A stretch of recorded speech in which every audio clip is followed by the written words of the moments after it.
क्या हुआ था बेटा? समीरा बताओ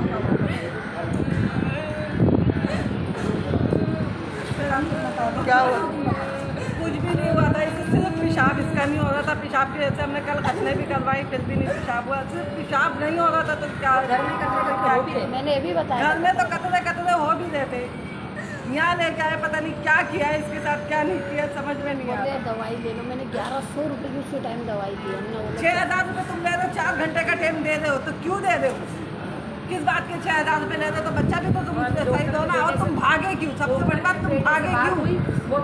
जब तुम चोर नहीं थे तुम भागते नहीं, तुम वहीं टिकते, हमारे से फेस करते। फोन भी किया, हमने फ़ोन भी किया। उसके बेटे को मैंने फ़ोन किया, उसको मैंने बोला यार अपने क्लिनिक पे आओ। अपना क्लिनिक ही भूल गया। बोला यार कौन से क्लिनिक पे आऊँ? और मेरे बार बार मैं फ़ोन कर रहा हूँ, अभी तक फ़ोन नहीं उठा रहा। चले कानून आपके साथ है बेटा, आप लोगों को सब्र दे और इंशाल्लाह इंचार्ज साहब FIR कर रहे हैं।